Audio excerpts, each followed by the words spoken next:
કઈ જગ્યાએ ડાયરો હતો અને આખો પ્રોગ્રામ શું હતો?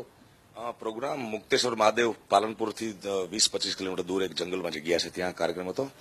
અને જે મહાન છે માતાજી, એમના ભાવિ ગાદીપતિ એટલે નાના છે બાપજી પોતે, એની ચૌલ કરી એટલે બાધા નિમિત્તનો કાર્યક્રમ હતો. એટલે મૂળ ધર્મ સાથે ધાર્મિક કાર્યક્રમ હતો.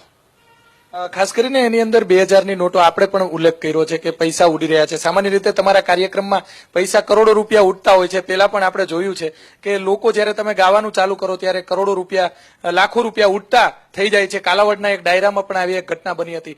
વધુ એક આવી ઘટના શું કહેશો? એક બાજુ લોકોને 2000 માટે 8 કલાક લાઈનોમાં ઉભી રહેવું પડે છે. તમારી ઉપર લોકોનો આટલો બધો પ્રેમ અને આ પૈસા ખરેખર ક્યાંથી આવ્યા હોઈ શકે છે?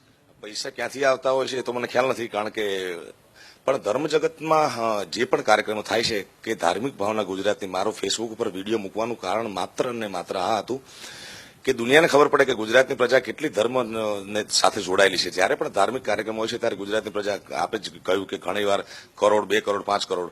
અને ખાસ તો મારે મેસેજ એ આપવાનો કે જ્યારે નોટબંધીનો કાયદો અમલમાં આવ્યો ત્યારે એ કોમેન્ટ વોટ્સઅપમાં ફરતી હતી કે 500ની 1000ની નોટ નહીં, હવે કીર્તિદાન ગઢવીના ડાયરામાં 2000 નોટ ઉઠશે. એ વાત સાબિત થઈ. અને એ વાત સાબિત થાય સાથે અભિમાન કે એવી બાબત નથી, પણ મારે સમગ્ર વિશ્વને ખબર પડે કે ગુજરાતની પ્રજા ધર્મ માટે શું કરી શકે છે. એનું કારણ કે ધર્મના ક્ષેત્રોમાં થી સમાજને મદદ મળતી હોય છે. કોઈ પણ કુદરતી આફત આવે, ભૂકંપ છે કે વોટ એવર, કંઈ પણ સમાજ ઉપર કોઈ પણ આફત આવે ત્યારે સૌથી મોર મદદ ધર્મ ક્ષેત્ર કરતું હોય છે.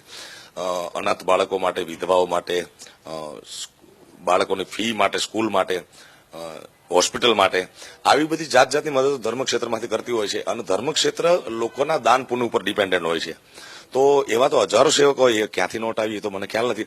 પણ એ વાત સત્ય છે કે માણસો, મારો કહેવાનો મતલબ એ હતો કે ભગવાન માતાજીની મહેરબાની કેટલી મોટી છે આ ભજન ઉપર કે મારા ઉપર કે ગુજરાતના લોકસંગીત ઉપર, કે જ્યાં માણસો 2000 રૂપિયા મળતા નથી ત્યાં 2000 નોટો ઉડે છે. એટલે આ ધર્મની ભાવના દર્શાવે છે, બીજું કાંઈ એમાં છે નહીં.